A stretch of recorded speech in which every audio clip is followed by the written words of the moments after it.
Nous sommes lundi 28 octobre, ravis de vous retrouver sur la télévision Tamashek. Merci pour votre fidélité, mesdames et messieurs, bonsoir et bienvenue dans ce journal lancement de la campagne pour les élections législatives. À cette occasion, un grand meeting s'est tenu ce dimanche à Thiès par Ousmane Sonko, le président du parti PASTEF. À Kaolack, démarrage de la campagne électorale pour les législatives, la députée Rokhaya Ndiaye invite les jeunes à venir en masse donner une majorité au PASTEF. C'était tout pour les sommaires. Bienvenue à nouveau.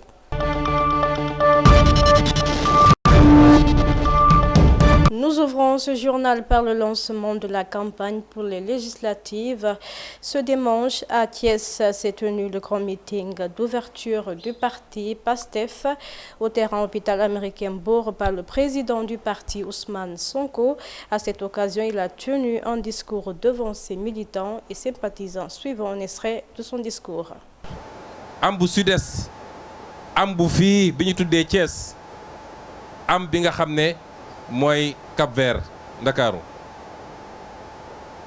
ma leeral nii bu ngeen gisee tuddeeguñu pôle yu bëri dañu bëgg suñu ci tollee ñu waxtaan ak ña fa ne parce que dafa am ay réalités sociologiques au Sénégal boo demee vers le sud-est mun nga ne dama koo bëgg a tuddee Bundu waaye kenn dal ne ah Bundu de benn la woon ci royaume yi fi nekkoon waaye am na beneen bu nekkoon à côté fii Thiès boo ñëwee mun nga ne dama koo bëgg a tuddee Kayoor waaye nañ la ne région Thiès dafa dem ba laal peut-être benn parti ci Jamthien wala Bawol de waa am na tuuti ci Bawol moo tax ñu ne dénomination yi nañ ci waxtaan après waaye li ma bëgg ngeen jàpp rek mooy 8 pôles la ma ne woon nag fu ma dem faw ma wax ak waa pôle boobu lan mooy jukki yu ñuy jukki ci lañu fa war a liggéey ma évacuer ñaar ba ñetti doléance yoo xam ne dégg naa ko tey ci caravane yi bi ñu jëlee route des Niayes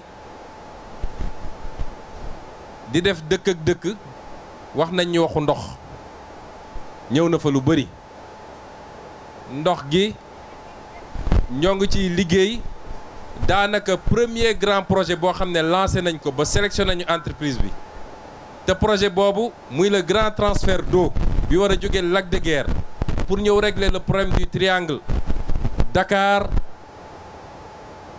Touba Thiès projet boobu lancé nañ ko ba pare te bokk na ci projet yu ñuy réaliser ci mandat bi problème mu ndox bu soobee yàlla kenn dootu ko fi tudd incha allah.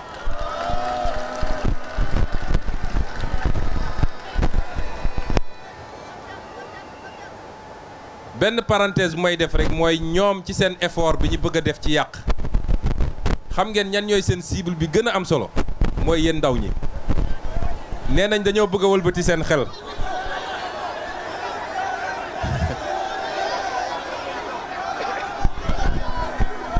Politique toujours, les militants du parti PASTEF, les leaders de Saloum ont sillonné déjà 14 communes. L'honorable député Rokhaya Ndiaye, qui a été reconduite à tête de liste des patriotes à Kaolack, a lancé le démarrage de sa campagne.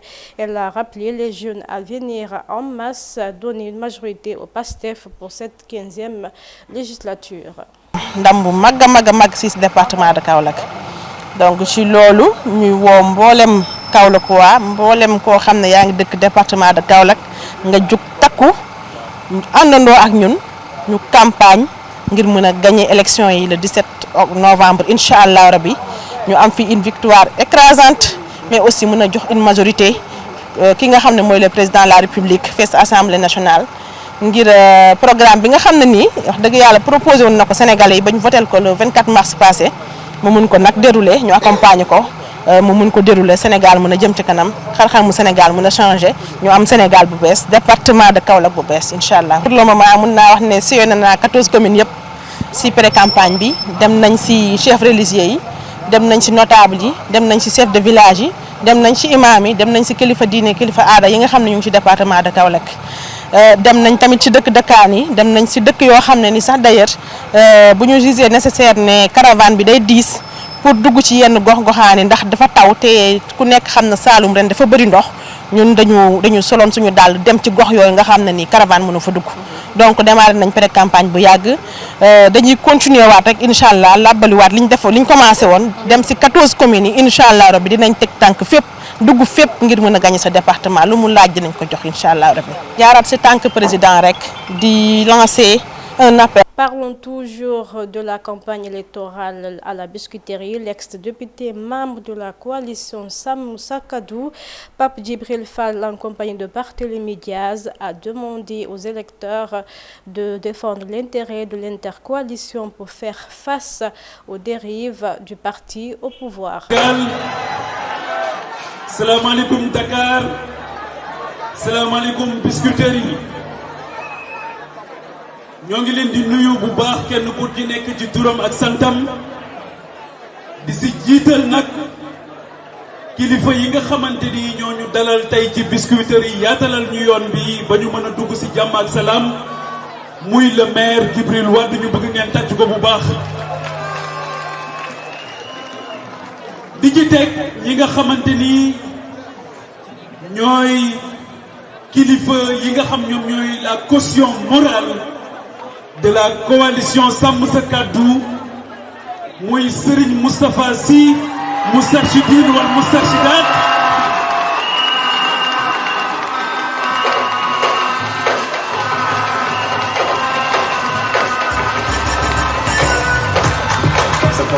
gërëm Serigne Moustapha Sy bu baax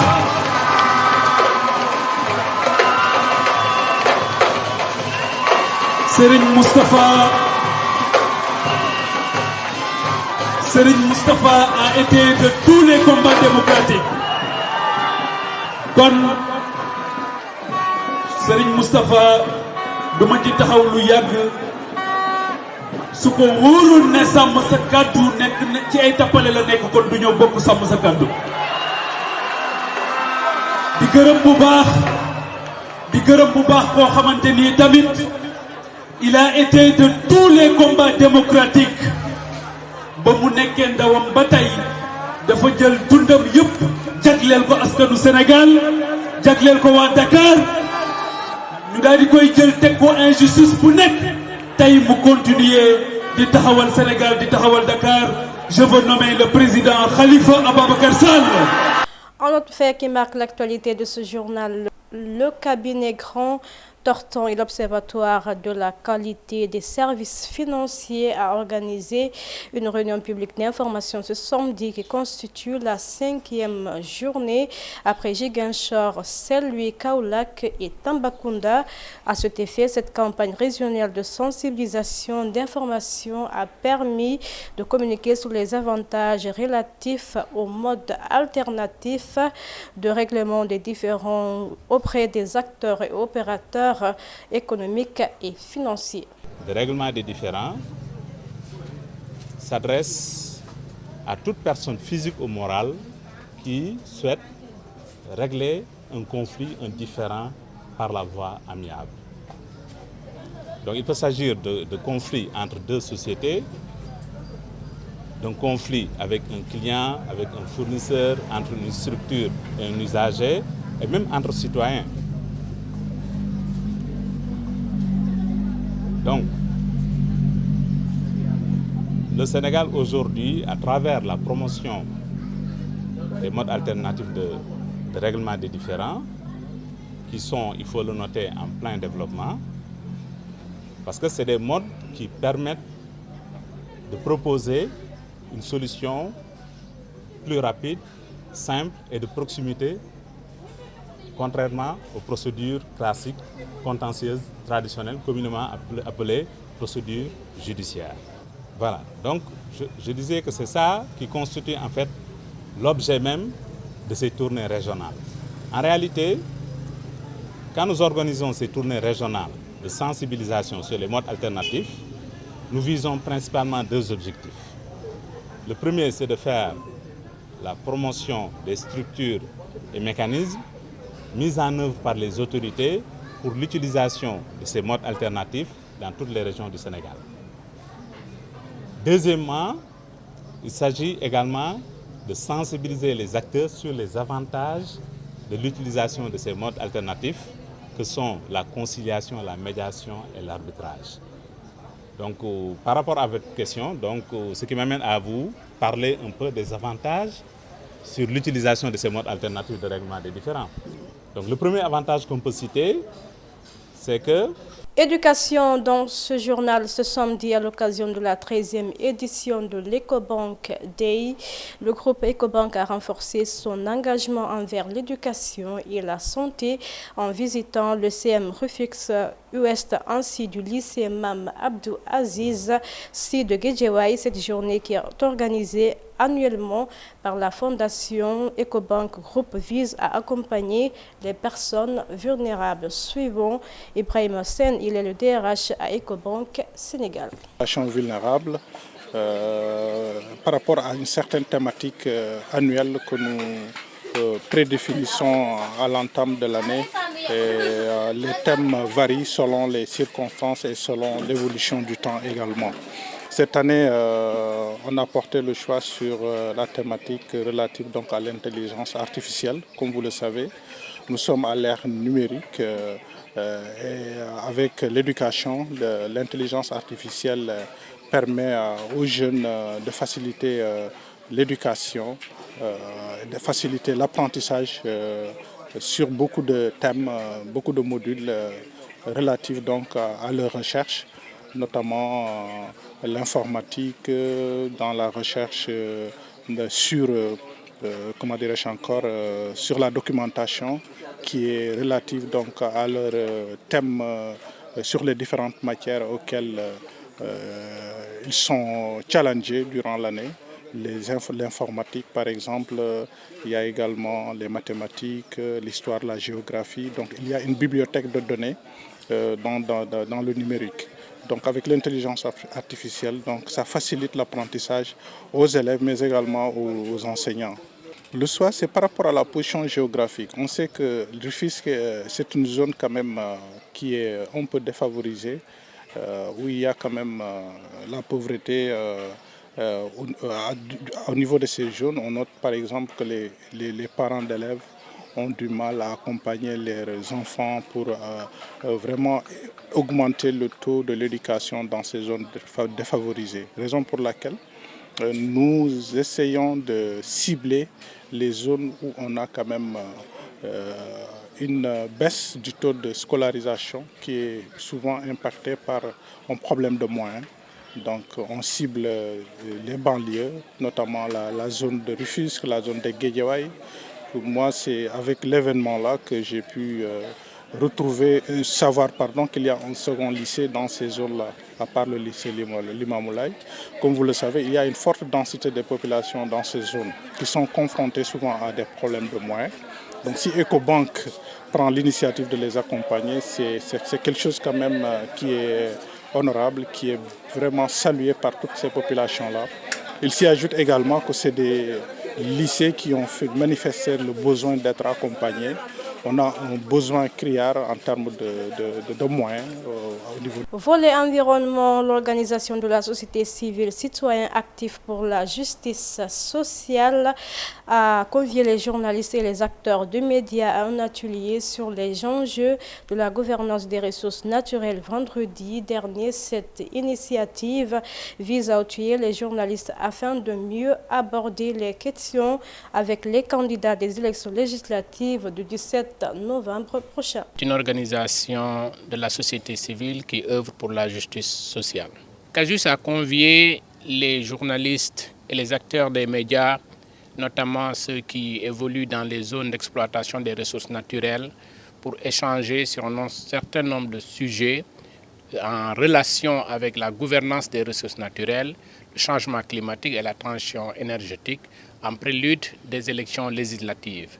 Il est attendu que pendant la campagne électorale, que les journalistes, dans leurs entretiens avec les candidats au Parlement, puissent échanger, bien sûr, sur ces enjeux qui constituent des préoccupations majeures, aussi bien pour les communautés que pour les citoyens de façon générale.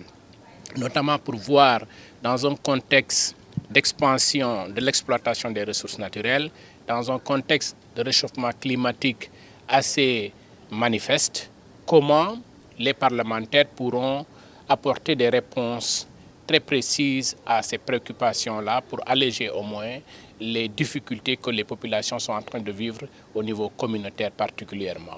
Le Sénégal s'est engagé dans une dynamique de transition énergétique à travers plusieurs accords et autres initiatives au niveau mondial. Il est important aussi que le Parlement puisse prendre en compte ces éléments-là. Et le dernier élément, c'est que le gouvernement du Sénégal a annoncé une révision des contrats stratégiques, y compris les contrats extractifs. Il est important que l'on puisse interpeller les parlementaires ou les prochains parlementaires sur cette question-là. Et particulièrement, les journalistes pourront jouer un rôle essentiel en ce sens. C'est pourquoi nous considérons qu'ils doivent être renforcés, outillés, de sorte qu'ils puissent comprendre tous les enjeux de ces questions-là ce matin.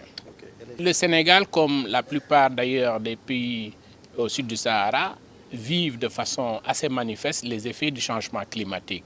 Les éléments de preuve récentes se situent par exemple au niveau des crues d'eau que nous avons observés sur le long du fleuve Sénégal, à l'est et au sud du pays. Donc nous considérons que nous vivons dans plein fouet les effets de ce changement climatique-là et l'exploitation des ressources naturelles ne fait qu'exacerber les effets de ce changement climatique. C'est pourquoi nous considérons qu'aujourd'hui, cette question constitue un enjeu.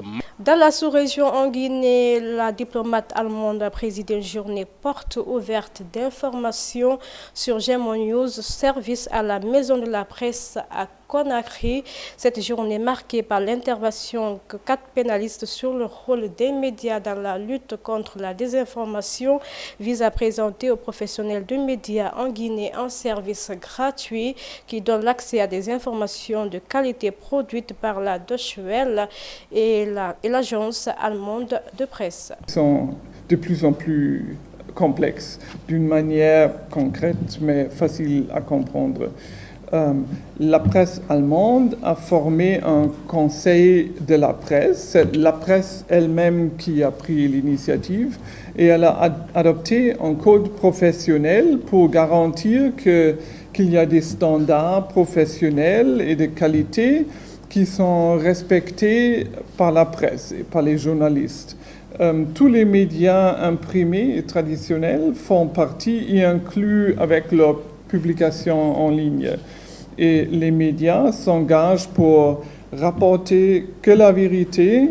Ils renoncent à faire la publicité d'une manière cachée, ni pour des produits commerciaux, ni pour des partis politiques ou des sujets politiques. Ils s'engagent pour respecter les droits de l'homme, etc. Et ce conseil répond aussi aux plaintes des citoyens et citoyennes qui signalent des reportages qu'ils semblent de ne pas respecter le code, de contenir des infractions au code de presse.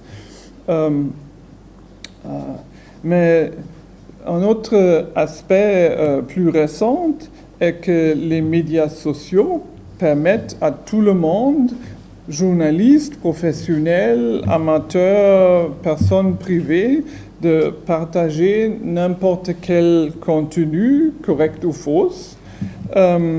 Et parfois, notre législation, les lois, ne sont pas encore adaptées à toutes les possibilités de poursuivre des activités criminelles parce que les lois étaient écrites à un moment où l'Internet n'existait pas encore. Et aussi, on trouve des informations qui ne sont pas correctes, qui ne sont pas équilibrées, qui ne sont pas neutres. Mais sur l'autre côté, il y a aussi des aspects très, très utiles. On peut demander n'importe quelle question et ça m'a sauvé quand ma voiture était en panne et j'ai trouvé la solution sur Internet et j'ai dépanné ma voiture sans technicien.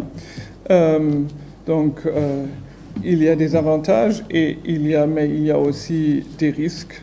Et les algorithmes des plateformes, normalement, favorisent les messages qui qui polarise l'audience parce que ça dynamise l'échange sur les plateformes.